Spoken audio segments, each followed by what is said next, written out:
Good morning. ચાલો આજે આપણે જોઈશું પ્રાયોરિટાઇઝ. બરાબર છે, એટલે કે પ્રાથમિકતા જે પહેલું આવે એને આપણે કહીશું પ્રાયોરિટાઇઝ. બરાબર છે, એટલે કે આપણે કોને ઇમ્પોર્ટન્સ આપીએ છીએ, આપણા કયા એવા ગોલ્સ છે કે એવી કઈ વિચારસરણી છે કે જેને આપણે ફર્સ્ટ રાખીએ છીએ. તો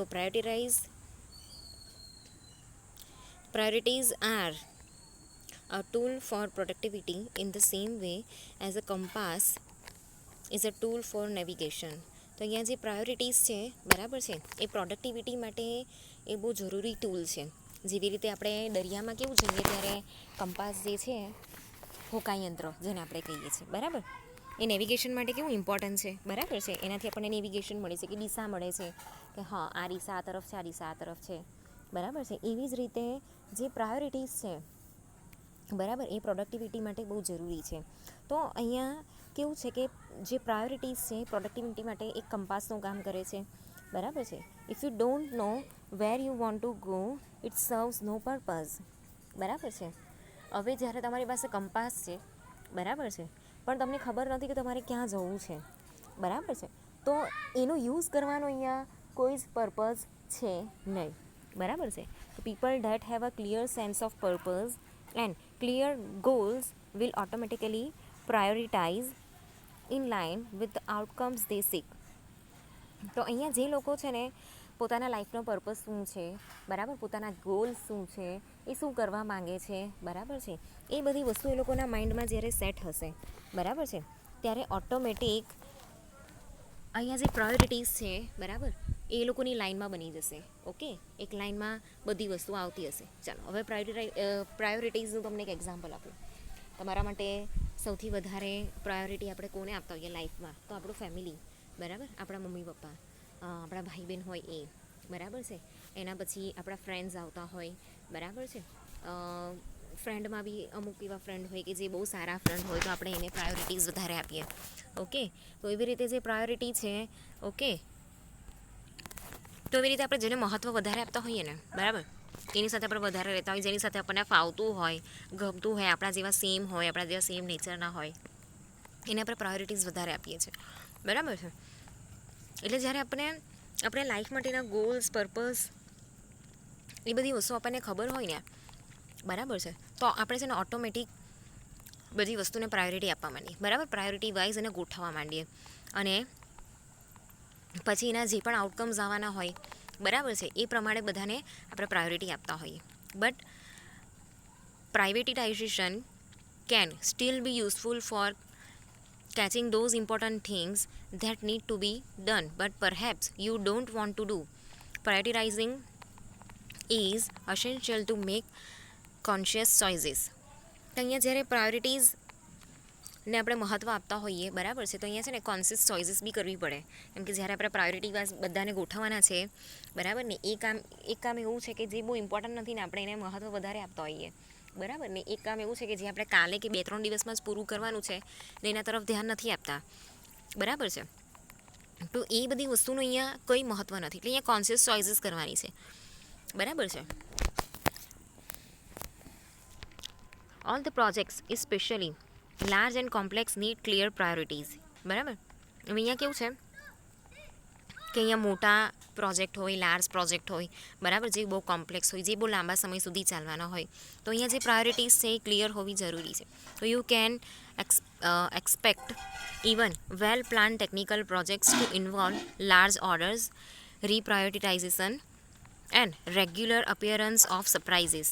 તો અહીંયા છે ને કેવું છે કે જ્યારે તમારી પાસે આવા મોટા મોટા પ્લાન્સ હોય, બરાબર છે, કે મોટા મોટા પ્રોજેક્ટ હોય, તો એવી જગ્યા પર તમારે છે ને શું કરવું પડે, બધી વસ્તુ ટેકનિકલ પ્રોજેક્ટ હોય ત્યારે એની અંદર બધું વેલ પ્લાન્ડ હોવું જોઈએ, બરાબર છે, એની અંદર ચેન્જીસ પણ આવી શકે છે. તો ચેન્જીસ જે છે, બરાબર છે, એને પણ આપણે એની એક્સપેક્ટેશન પણ રાખવી જોઈએ અને એને એક્સેપ્ટ પણ કરવા જોઈએ, બરાબર છે.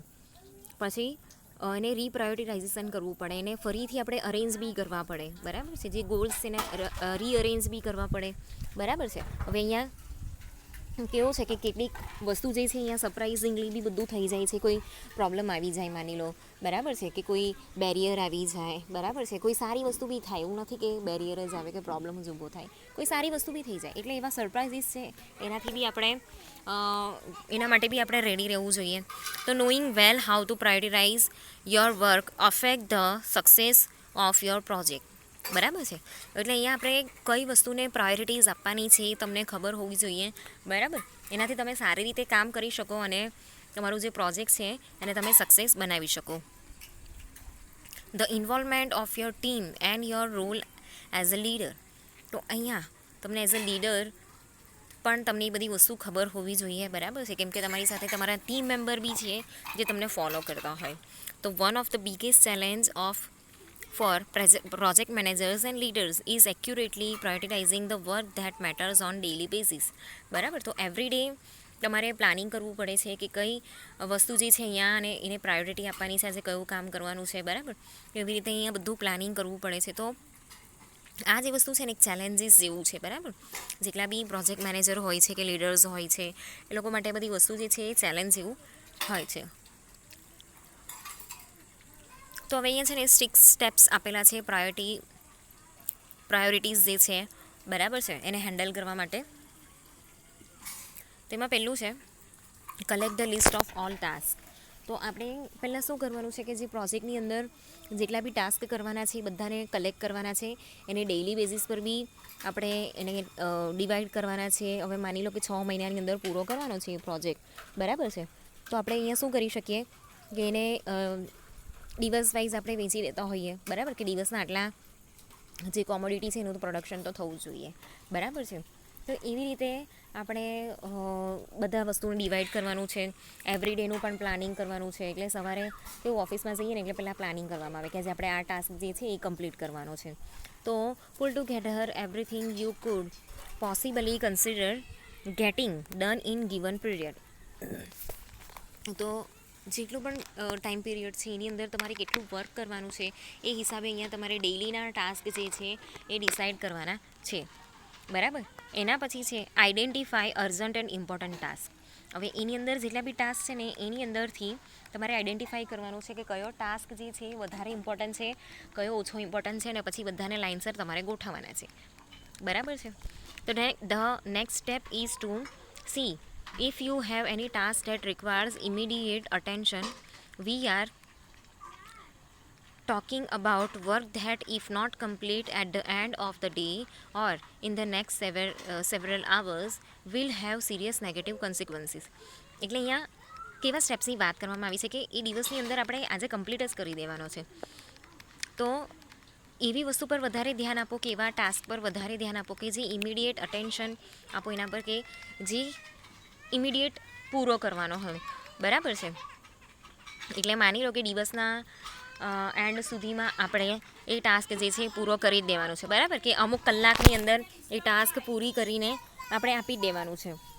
બરાબર છે. તો એ જો પૂરો નહીં થાય તો એના લીધે કોઈ નેગેટિવ પરિણામ બી આવી શકે છે. બરાબર છે. તો જે પૂરો નહીં થાય એને નેગેટિવ કન્સિક્વન્સીસ આવે તો એ ટાસ્ક પહેલાં આપણે પૂરો કરી દેવો જોઈએ. For example, missing clients deadline et cetera. તો અહીંયા ક્લાયન્ટને લગતા જે પણ ઇશ્યુઝ છે, બરાબર છે, તો એ આપણે અહીંયા એને પ્રાયોરિટી આપવાની છે કે આજે ને આજે આપણે પૂરી કરવાની છે. ડેડલાઇન હોય, બરાબર છે, કે આજે પૂરું કરવાનું છે. તેવી વસ્તુને આપણે વધારે ઇમ્પોર્ટન્ટ આપવું જોઈએ. તો check to see if there are any high priority work required to get finished. બરાબર છે. તો અહીંયા છે ને ડેઇલી આવો એટલે જોઈ લેવાનું કે ચાલો આજે કઈ એવી વસ્તુ છે કે જે આજે કમ્પ્લીટ જ કરી દેવાની છે, જે જરૂરી છે કે આજે આપણે કમ્પ્લીટ કરી દઈએ. ઓકે, એના પછી છે એક્સેસ વેલ્યુ. તો next look at your important work and identify what carries the highest value to your business and organisation. તો અહીંયા બીજી વસ્તુ શું છે કે તમારું જે કામ છે, બરાબર છે, એને આઈડેન્ટિફાઈ કરો. બરાબર છે. એના તરફ ધ્યાન આપો કે પછી એને આઈડેન્ટિફાઈ કરો અને પછી તમારે કેરીઝ એ બધી વસ્તુ જે છે એ કેરી કરવાનું છે. બરાબર છે, કે તમારા બિઝનેસ અને ઓર્ગેનાઇઝેશનની અંદર જે વસ્તુને હાઈએસ્ટ વેલ્યુ મળતું હોય, બરાબર, જે વસ્તુની પ્રાયોરિટી વધારે હોય એ કામ આપણે કરવાનું છે. As a general practice you have to recognise exactly which type of task has top priority over the others. બરાબર, એટલે ઓર્ગેનાઇઝેશનનો મેઇન જે ગોલ છે કે કઈ વસ્તુ કરવાની છે, બરાબર છે, એની જે સૌથી ટોપ પ્રાયોરિટી હોય એ પ્રમાણે એને રેકગ્નાઇઝ કરીને અહીંયા આપણે એને કમ્પ્લીટ કરવાનું છે. તો for example, focus on clients project before internal work, setting up the new CEO's computer before reconfiguring the database. તો અહીંયા focus on clients project before internal work, setting up the new CEO's computer before reconfiguration database. તો અહીંયા જે નવા CEO આવવાના છે, બરાબર છે, એનો મેઇન ફોકસ શું હશે કે અહીંયા ઓર્ગેનાઇઝેશનનો મેઇન ફોકસ શું હશે કે જે નવા CEO આવે છે, બરાબર છે, એને આપણે બધી ફેસિલિટી તો પ્રોવાઈડ કરવી જ પડશે, બરાબર છે. તો અહીંયા જે ક્લાયન્ટનો જે પ્રોજેક્ટ છે, જેટલા બી ક્લાયન્ટ્સ એના પ્રોજેક્ટ છે, એના પર આપણે ફોકસ કરવું પડે, બરાબર છે. તો another way to access value is to look at how many people are important for your work, બરાબર છે. તો અહીંયા આપણે બીજી વસ્તુ એ ધ્યાનમાં રાખવાનું છે કે અહીંયા કેટલા લોકો જે છે એ વધારે વેલ્યુએબલ છે આપણા માટે, બરાબર, કે લોકોનું કામ જલ્દી પૂરું કરવાનું છે. Okay, in general the more people involve impacted the higher the stakes, બરાબર છે. તો અહીંયા જેટલા લોકો વધારે ઇન્વોલ્વ થશે ને, બરાબર છે, એની ઇમ્પેક્ટ અહીંયા વધારે પડશે. Order task by estimated efforts, બરાબર. તો અહીંયા if you have task that seem to tie for priority standing, check the estimates and start on whichever one you think will take the most effort to complete. તો અહીંયા કેવું છે કે જેટલા બી તમારા ટાસ્ક છે, બરાબર છે, એની અંદર તમારે કેટલો એસ્ટિમેટેડ એફર્ટ્સ કરવાનો છે, બરાબર, એ તમારે હવે ડિસાઇડ કરવાનું છે. તો if you have task that seem to tie for priority standing, check the estimates and start on whichever one you think will take the most effort to complete. તો જે પ્રાયોરિટી વાઇઝ આપણે ગોઠવી દીધું, હવે કયા ટાસ્કની અંદર આપણે એફર્ટ વધારે લગાવવાના છે કમ્પ્લીટ કરવા માટે, બરાબર છે, એના પર બી અહીંયા ધ્યાન આપો. તો productivity expert suggest to start with the lengthiest task first, but if you focus tend to get distracted due to the presence of the smaller task in hand, finish the smaller task first. You may get motivated by the shorten. તો અહીંયા productivity expert છે ને એવું suggest કરે છે કે જે લેન્ધિયર task હોય ને, બરાબર છે, એને આપણે પહેલાં સ્ટાર્ટ કરી દેવો જોઈએ. પણ તમે જો કેવું છે કે ડિસ્ટ્રેક્ટ થઈ જતા હોય લેન્ધી ટાસ્કથી, બરાબર છે, તો અહીંયા જે સ્મોલર ટાસ્ક છે એને પહેલાં લઈ લો, બરાબર છે, ને સ્મોલર ટાસ્કને ફટાફટ કમ્પ્લીટ કરી દો, જેથી કરીને તમે કેવું છે કે તમને એવું થાય કે હા ચાલ આટલું કામ તો પતી ગયું છે ને, એટલા માટે હવે ખાલી આટલું જ કામ કરવાનું બાકી છે, એટલે તમે લેન્ધી પર વધારે ધ્યાન આપી શકો અને મોટિવેટેડ રહો, બરાબર છે. એના પછી છે કે બી ફ્લેક્સિબલ એન્ડ અડેપ્ટેબલ. તો અહીંયા તમારી જાતને તમારે ફ્લેક્સિબલ રાખવાનું છે, બરાબર છે. Though howsoever we plan, આપણે અહીંયા પ્લાનિંગ કરેલું છે, બરાબર, એ પ્લાનિંગની અંદર ચેન્જીસ પણ આવશે, એ પણ આપણે જોઈ ગયા. તો અહીંયા કેવું છે, though how so ever we plan the uncertainty and changes may creep in. આમાં ગમે ત્યાંથી અણધાર્યા કોઈ પણ ચેન્જીસ આવી શકે છે જે આપણને બી નથી ખબર. તો be aware of the fact that priorities may to will change and often when you least expect them to focus on the task you have committed to complete, બરાબર છે. તો અહીંયા ગમે તે થઈ જાય, તમારે એનાથી ગભરાવાની કંઈ જરૂર નથી. તમારે એ જે ટાસ્ક છે એને કમ્પ્લીટ કરવાનું છે, એ વસ્તુ જે છે એને કમિટેડ રહેવાનું છે, બરાબર છે. તો know when to cut. You probably can't get to everything on your list after your prioritise your task and look at your estimates. Cut the remaining task from your list and focus on the priorities that you know you must and can complete. તો અહીંયા કેવું છે કે કેટલીક વસ્તુ એવી હોય છે કે આપણી લિસ્ટમાં બહુ બધી વસ્તુ આપણે જે છે લિસ્ટ આઉટ કરતા હોઈએ, તો એમાં કેટલીક વસ્તુ એવી હોય છે કે જેની પ્રાયોરિટીઝ છે ને બહુ ઓછી હોય, બરાબર છે. તો આપણે જે પ્રાયોરિટીઝ આપણા ટાસ્કનું જે કરવાના છે, બરાબર છે, એ આપણે પ્લાનિંગ કરી લઈએ છીએ, અહીંયા એક એસ્ટિમેશન કાઢી લઈએ છીએ કે આટલા આટલા ટાસ્ક જે છે આજે કરવાના છે મારે, બરાબર છે. તો એમાં કેટલાક ટાસ્ક એવા હોય છે કે એના પર ઓછા ફોકસની અને ઓછા પ્રાયોરિટીઝની જરૂર હોય છે, બરાબર છે. તો જે વધારે ઇમ્પોર્ટન્ટ છે, બરાબર, એ પહેલાં કરો, બાકીના કટઆઉટ કરી દો, એને પાછળથી કરો, બરાબર છે. કે એના લીધે શું થશે કે તમે બરાબર પ્રાયોરિટીઝ આપી શકશો અને તમારો જે ટાસ્ક છે એને બરાબર કમ્પ્લીટ કરી શકશો, બરાબર છે. અહીંયા કેટલીક ટિપ્સ છે પ્રાયોરિટાઇઝેશનની, તો આપણે જોઈએ.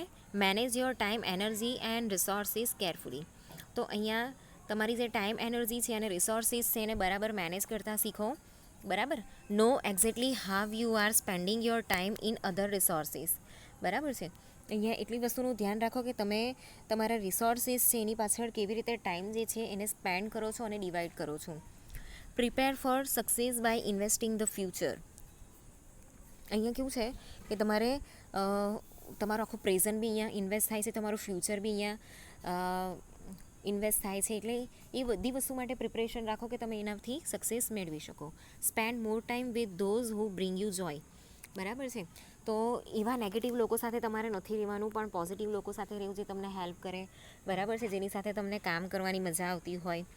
Include fun breaks, rewards and secure day in your plans. તો અહીંયા કેવું છે કે એક નાનકડો બ્રેક લેવો, બરાબર છે, જેની અંદર તમે જે 2-3 કલાકનું કામ કર્યું હોય કે 4 કલાક 5 કલાક તમે કન્ટિન્યુઅસ કામ કર્યું હોય, બરાબર છે, એમાં ટી બ્રેક લેવો, જમવાનો બ્રેક આવે, બરાબર છે. જેથી કરીને શું થાય કે તમને આખા દિવસનો પેલો કામનો લોડ આવે નહીં, બરાબર છે. જેથી કરીને તમે તમારો દિવસ એક હેપીલી પસાર કર્યો કે કંઈ કામ કર્યું એવી રીતે તમે વિચારી શકો, બરાબર છે, તમને લોડ નહીં લાગે, બરાબર છે. એટલે કામને એવા કામ કરો કે જેનાથી તમને ખુશી મળે છે. Plan for a balance life, બરાબર છે. હવે જે ટાસ્ક આપવામાં આવેલો છે ને એમાં એવું નહીં કે એકદમ ટાસ્કમાં તમે ઘૂસી જ જાઓ, બરાબર છે. એના ટાઈમ જે છે એ પ્રમાણે કામ કરો, બરાબર છે. જે દિવસે રજા આવતી હોય એ દિવસે ફેમિલીને પણ ટાઈમ આપો. ફોકસ ઓન ક્વોલિટી એન્ડ જોય. જે કામ કરવામાં તમને મજા આવતી હોય એવું કામ કરો અને ક્વોલિટીવાળું કરો, બરાબર છે. ડે ધડાધડની શાંતિથી કરો, એને તમે એ કામને એન્જોય કરો ને એ રીતે કામ કરો, બરાબર છે. Make to do list. To do list જે છે એ તમારે પ્રિપેર કરવાનું છે, બરાબર છે. તો આ રીતે તમે બધી વસ્તુ જે છે આખા દિવસની અંદર તમારા જે ટાસ્ક છે જેને પ્રાયોરિટી આપવાની છે તમે એ રીતે અહીંયા બનાવી શકો છો.